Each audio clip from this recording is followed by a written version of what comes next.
사주상담가 하나입니다. 오늘은 오행을 보충하는 방법 중에서도 토의 기운을 보충할 수 있는 개운법에 관해서 말씀드려 볼까 합니다. 토의 기운이 필요하신 분들은 당연히 토가 사주에 없는 분들이실 테지만 기본적으로 토일간 신약 사주, 금일간인데 신약하고 인성의 도움이 부족한 사주, 사주에 화의 기운이 너무 강해서 토로 설기시켜야 하는 사주가 대표적입니다. 토는 특히나 그 성질이 어디에 어떤 모습으로 놓여 있느냐에 따라서 판이하게 특징들이 달라지는데요. 토의 그러한 특징상 토가 부족한 사주는 성격적으로도 여러 가지 모습으로 발현될 수 있습니다. 나타날 수 있는 특징 중에 하나는 극단적임입니다. 토는 계절로는 환절기를 의미하죠. 봄과 가을이 없이 여름 후에 바로 겨울을 맞는다면 어떨까요? 자연스럽게 계절의 변화에 적응하지 못합니다. 뜨거움과 차가운 극과 극의 성질에 그대로 노출되니 업다운이 심할 수밖에 없겠죠. 이러한 성격적인 특징은 상대적으로 과하게 받는 스트레스나 감정의 기복 또는 우울감 같은 것으로 표출이 되기도 합니다. 또한 토는 모든 기운을 받아들이고 중재하는 역할을 하는 거름망의 기운이에요. 화기도 머금고 수분도 머금으며 목이 뿌리를 받고 금이 토 안에서 생을 받게 되죠.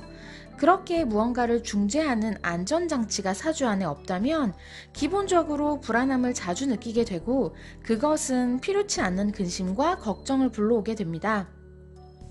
하지만 늘 말씀드리다시피 이러한 특징들은 내가 가진 명식에 따라 다른 모습으로 나타낼 수 있다는 점, 특히나 토의 기운은 그러한 성격적인 특징이 상대적으로 덜 뚜렷하다는 점을 미리 알려드려요. 토 기운을 보충하는 방법으로 알려드리는 첫 번째는 풍수입니다. 토를 상징하는 색상과 숫자, 방향 등을 실생활에 이용해서 토 기운을 보충하는 방법입니다. 숫자 5와 10을 사용하여 비밀번호나 아이디를 만들어서 사용해 보세요. 토를 의미하는 색상은 황토색과 노란색 등입니다. 이러한 색상들을 조합하여서 옷을 입으시고 집을 인테리어 하시면 이 역시 토기운 충전에 도움이 될 수 있겠죠. 특히나 풍수로서 노란색은 안정감을 주기도 하고 재물운을 좋아지게 하는데도 도움이 된다고 하니 일석이조의 효과를 얻으실 수 있겠죠. 또한 방향으로는 정중앙을 의미하니 여행이나 이사 시에 참고하여서 움직이심이 좋습니다. 두 번째 방법은 음식입니다. 토기운을 보충하는 맛은 단맛입니다. 땅에서 나온 흙기운을 잔뜩 머금은 뿌리채소나 곡물들은 이러한 토기운을 충전시키는 데 큰 도움이 되죠. 아무리 맛있는 최고급 스테이크를 먹더라도 쌀밥을 먹지 않으면 마치 식사를 하지 않은 것과 같은 공허함이 드는데요. 땅에서 자라나 우리에게 주어진 음식들은 그 특유의 달달한 맛과 함께 음식을 제대로 먹은 것과 같은 안정감을 느끼게 해줍니다. 특히나 뿌리채소들을 위주로 식사를 하신다면 이러한 토기운을 충전하는 데 큰 역할을 합니다. 당근, 우엉, 고구마, 마, 연근, 감자, 더덕, 도라지 같은 음식이 있겠죠. 이러한 음식들은 몸에도 좋고 맛도 달콤하지만 음식 자체만으로도 토 기운을 보충하게 도와줍니다. 토 기운이 가득한 식재료로 식사를 준비해 보세요. 또 불안감과 스트레스와 같은 부정적인 감정에 휩싸여 있거나 과도한 업무와 육아로 몸과 마음이 지쳐 있으시다면 조용하고 차분한 카페에서 달달한 디저트와 애프터눈 티를 시도해 보시는 것도 좋겠죠? 이왕이면 흙냄새가 가득한 정원이 달린 1층으로 된 카페라면 더 좋을 듯 합니다. 달콤한 디저트와 차분하고 조용한 시간은 토기운이 부족한 분들에게 즉각적으로 도움을 줄 수 있습니다. 세 번째 방법은 취미입니다. 토기운을 충전해주는 취미로는 당연히 토인 흙 그 자체를 사용하는 것들이 있겠죠. 첫 번째는 도자기, 다기를 만드는 일입니다. 도자기 만들기 체험은 흙을 만지고 느끼고 사용하면서 스스로에게 고요하게 집중할 수 있게 합니다. 내면에 불안감이 많으신 분들에게 특히나 더할 나위 없이 좋은 취미이면서 물상 자체로도 흙을 가까이 하는 일이니 토기운이 부족한 분들에게 큰 도움이 될 수 있겠죠. 몰캉하고 부드러운 흙을 손으로 꾹 누르고 쥐고 조물조물 만지는 느낌을 상상해 보세요. 요즘 많이들 하시는 슬라임과 같은 취미도 이러한 이유로 많은 인기를 얻고 있죠. 토기운을 충전하는 또 다른 좋은 취미로는 주말 농장이 있습니다. 흙을 파고 작물을 심고 거두는 모든 일련의 과정들이 불안함을 잠재워 주는 것은 물론 씨앗이 싹을 틔우고 자라나는 묵묵한 과정들을 보면서도 깨닫게 되는 것이 참 많은 취미죠. 굳이 주말 농장같이 거창한 것은 아니더라도 집 한켠에 키우는 흙냄새 가득한 식물들도 이러한 나의 기운을 보충하는 데 도움이 됩니다. 특히나 아이들과 함께 하신다면 더욱 좋은 취미일 수 있는데요.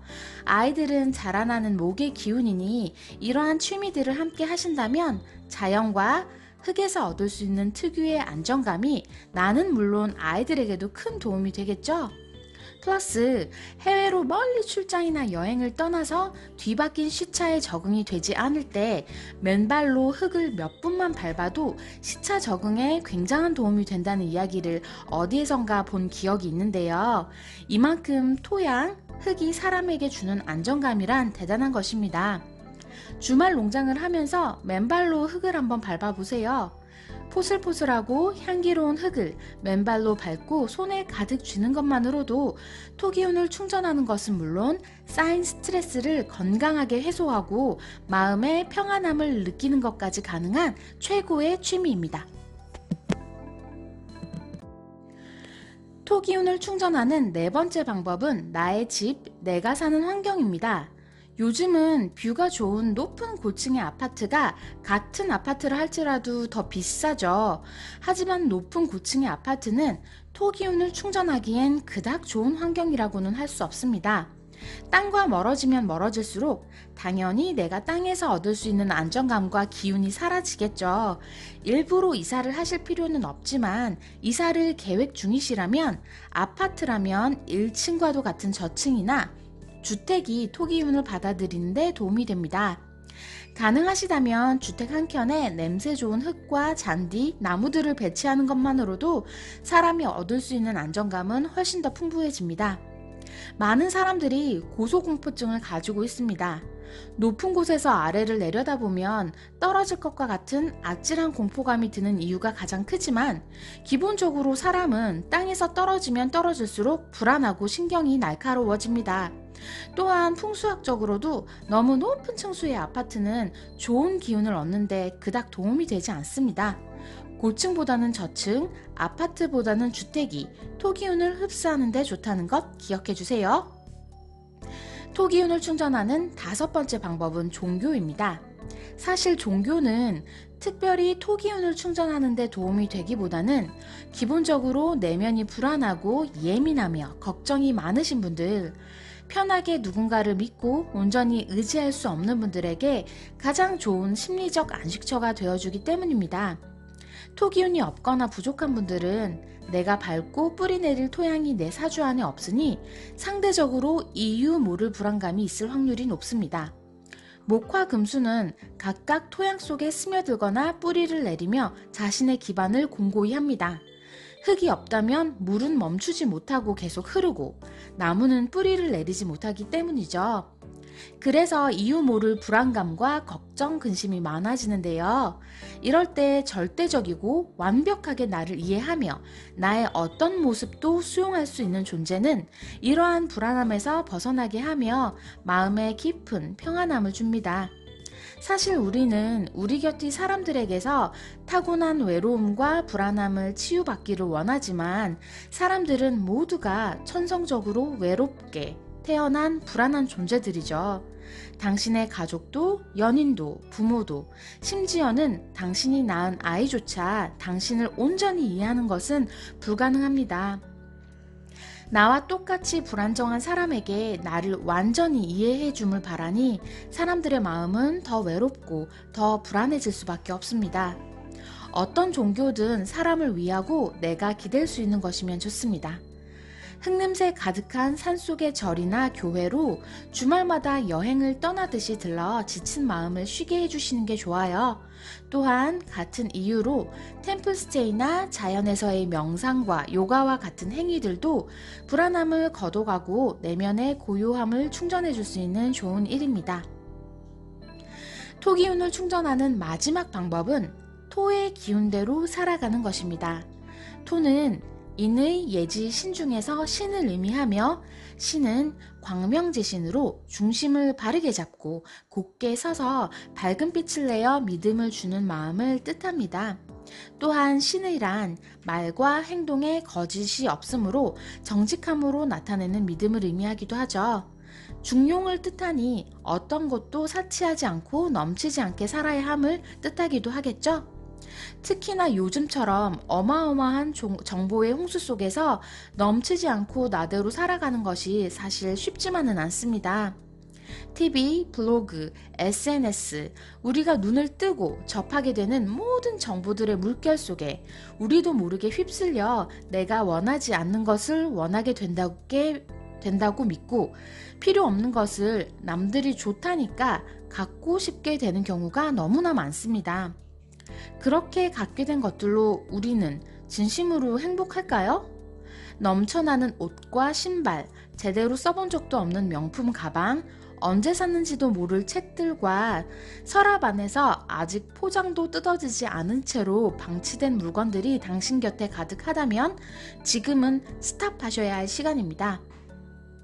냉장고가 비어질수록, 집이 비어질수록 더 또렷하게 나에게 집중할 수 있게 됩니다. 나에게 집중하는 시간이 많아야 나를 더 잘 알게 되고 나를 잘 알아야 스스로를 믿을 수 있겠죠. 신은 남에게 믿음직한 정직한 사람이 됨을 의미하기도 하지만 스스로를 믿는 모습을 뜻하기도 합니다. 스스로를 믿어야 마음의 불안도 이해를 할 수 있게 되죠. 조금 더 명상하고 조금 더 자신의 마음에 귀를 기울여 보세요. 세상에서 제일 믿음직한 사람은 나 자신이라는 걸 잊지 마세요. 내가 곧게 바로 서야 내 주위도 중심을 잡고 바로 서는 모습을 할 수 있습니다. 그것을 알고 중령을 실천하여 거짓 없이 사는 것. 그것이 당신의 부족한 토 기운을 충전해 줄 거예요. 오늘도 시청해 주셔서 감사합니다. 좋은 하루 되세요.